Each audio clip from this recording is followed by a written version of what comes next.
Hello friends, welcome to our channel. आज मैं आपको स्किनर का क्रिया प्रसूत अनुबंधन सिद्धांत बताऊंगी। इसी को ऑपरेंट कंडीशनिंग थ्योरी भी कहते हैं। ऑपरेंट कंडीशनिंग थ्योरी को अनेक नामों से जाना जाता है, जैसे आरएस थ्योरी, नैमित्तिक अनुबंधन का सिद्धांत, कार्यात्मक प्रतिबद्धता का सिद्धांत, सक्रिय अनुबंधन का सिद्धांत और अभिक्रमित अनुदेशन का सिद्धांत। इसमें सबसे पहले स्किनर का प्रयोग देख लेते हैं। स्किनर ने चूहे पे प्रयोग किया। उन्होंने क्या करा, एक बॉक्स लिया, बॉक्स में भूखा जो चूहा था उसको रख दिया और उसमें एक लीवर था, उसे दबाने से भोजन आ जाता था। तो चूहा इधर उधर दौड़ता रहा और गलती से एक बार उसका पंजा लीवर पे पड़ गया और भोजन के कुछ टुकड़े आ गए। तो ऐसा उसने उछल कूद कई बार करी और लीवर दबता रहा, तो उसमें भोजन के टुकड़े आते रहे। ऐसा कई बार करा उसने, तो इससे क्या हुआ, उसको लीवर दबाना और उसे दबाकर भोजन प्राप्त करने की कला उसने सीख ली। भोजन चूहे के लिए एक प्रबलन हो गया और भूख उसके लिए प्रणोदन का कार्य करने लगी। इस प्रकार उसने भोजन प्राप्त करना सीखा, लीवर को दबाना सीखा, जिससे उसे इस सिद्धांत का शिक्षा में उपयोग देख लेते हैं।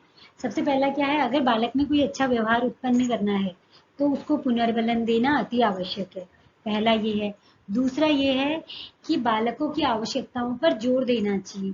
तीसरा है, शिक्षण में अभिप्रेरणा को महत्व दिया जाना चाहिए। उन्होंने इसके महत्व को स्पष्ट किया है। वो कहते हैं बालक को सकारात्मक पुनर्बलन देने से वो कार्य तेजी से होता है। और गणित में पहाड़े, भाषा में वर्तनी, विलोम शब्द, इन सब में भी ये सिद्धांत बहुत यूजफुल है।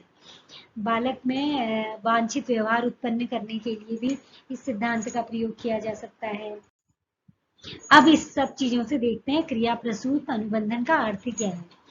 उपयुक्त उपयोगों के द्वारा स्किनर ने क्या निष्कर्ष निकाला कि व्यवहार की पुनरावृत्ति उसके परिणामों के द्वारा निर्देशित होती है। व्यक्ति व्यवहार को संचालित करता है, जबकि अपने व्यवहार को बनाए रखना उसके परिणाम पर निर्भर करता है। स्किनर ने इस प्रकार के व्यवहार को ही क्रिया प्रसूत व्यवहार और इस प्रकार के व्यवहार को सीखने की प्रक्रिया को क्रिया प्रसूत अनुबंधन कहा है। ठीक है।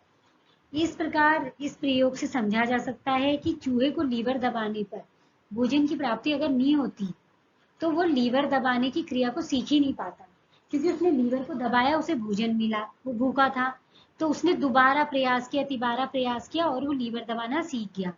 इसका मतलब यह है कि अगर चूहे को पुनर्बलन नहीं दिया जाता तो वो लीवर दबाना नहीं सीख पाता। भोजन के रूप में क्या था, एक पुनर्बलन, जिससे चूहा प्रेरित हुआ और उसने भोजन प्राप्त करना सीख लिया। स्किनर ने दो प्रकार के व्यवहार बताए हैं। पहला है प्रतिवादित व्यवहार, नंबर 2 क्रिया प्रसूत व्यवहार। ठीक है। जो प्रतिवादित व्यवहार होता है, उस व्यवहार में उद्दीपकों के प्रत्यक्ष नियंत्रण में रहते हैं। इस प्रकार के व्यवहार को उद्दीपकों के नियंत्रण में रखा जाता है और उसकी प्रकृति जो होती है वो अनैतिक होती है। जैसे प्रकाश पड़ने पर किसी भी चीज के प्रकाश पड़ने पर कोई चीज, हमारी पलक है वो झपकने लग जाती है। जैसे मेरी आंखों में लाइट पड़ेगी तो पलक झपकने लग जाएगी, यहाँ पे पलक होगा। ठीक है। और दूसरा क्या है, क्रिया प्रसूत व्यवहार। जो ये व्यवहार होता है ये उद्दीपकों के नियंत्रण में नहीं होता, ये परिणामों के नियंत्रण में होता है, यानी जो रिजल्ट मिलेगा उसके कंट्रोल में होता है। और इसकी जो प्रकृति है वो भी स्वैच्छिक होती है, जैसे हाथ पैर का चलना, भोजन करना, ये सब चीजें। फिर है स्किनर के सिद्धांत के शैक्षिक महत्व, फिर से देख लेते हैं।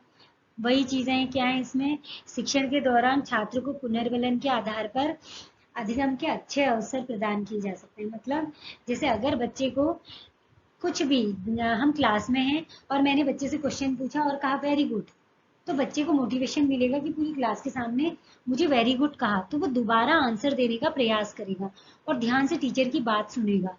तब कहा गया है स्किनर ने कि पुनर्बलन शिक्षा में अति आवश्यक है। दूसरा है विद्यार्थी व मनुष्य का व्यवहार इतना जटिल नहीं, इतना जटिल होता है कि उसे वांछित या सही दिशा में तुरंत नहीं बदला जा सकता। ठीक है। तीसरा है छात्रों में अंधविश्वास को दूर करके अधिगम की वैज्ञानिक प्रक्रिया अपनाने पर जोर देना।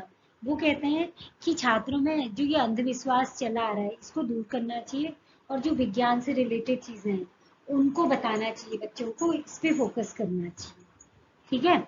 अगला है, इसके द्वारा स्थायी और सुदृढ़ अधिगम किया जा सकता है। जैसे चूहे ने लीवर दबाना अब हमेशा के लिए सीख लिया, उसने इतने बार प्रयास करके उसे भोजन मिल गया, अब वो हमेशा के लिए सीख गया। ऐसे ही हम पहाड़े भी कर सकते हैं। बच्चे से कहा, अगर उसने 2 बार हमें अच्छे से सुना दिया, उसे वेरी गुड बोल दिया, या पूरी क्लास में उसके लिए क्लैपिंग कर दी, तो ये भी बच्चे के लिए एक पुनर्बलन का काम करता है। तो इससे बच्चा मोटिवेट होता है और आगे भी अच्छा काम करने का प्रयास करता है। ठीक है। यह सिद्धांत सफलता को बहुत महत्व देता है। स्किनर के सिद्धांत की भी आलोचना की गई है, कुछ लोगों ने आलोचना की है, तो वो भी देख लेते हैं। यद्यपि अधिकांश वैज्ञानिकों ने इस सिद्धांत की प्रशंसा की है, परंतु कुछ शिक्षण शास्त्रियों ने स्किनर के सिद्धांत की आलोचना भी की है। उन्होंने ये माना कि यह सिद्धांत एक नियंत्रित परिस्थिति में किया गया है, और नियंत्रित परिस्थिति में किए हुए सिद्धांत के प्रयोग को हम प्राकृतिक परिस्थिति में कैसे लागू करें। मतलब यहाँ पे देखो, हमने एक जो बॉक्स लिया, उसके अंदर चूहा भूखा रखा, और हमने वहां पे एक लीवर ऐसा बनाया कि जिसे दबाने से भोजन आएगा। तो अचानक कोई कंडीशन आ जाए तो वहां पे ये सिद्धांत कैसे लागू होगा, ये पूछा है शिक्षा शास्त्रियों ने। और उनका यह भी कहना है कि इस प्रकार के प्रयोग में पशु या अन्य जीव थे, उन पर आधारित नियम सीखने के सामाजिक परिस्थितियों में कैसे उपयोगी हो सकते हैं। इस प्रकार कार्यात्मक पुनर्बलन प्रणाली मानव की स्वेच्छा, उत्सुकता और क्रियात्मकता पर ध्यान देने में असफल रही है। ठीक है। उन्होंने कहा है कि ये तो पशुओं वगैरह पे है, तो हम इसे इंसानों की सामाजिक परिस्थितियों में कैसे लागू करें, वो भी बताना चाहिए। और शिक्षण में एक कमी यह है कि विद्यालय की पूर्ण पाठ्यक्रम में के प्रोग्राम उपलब्ध नहीं है।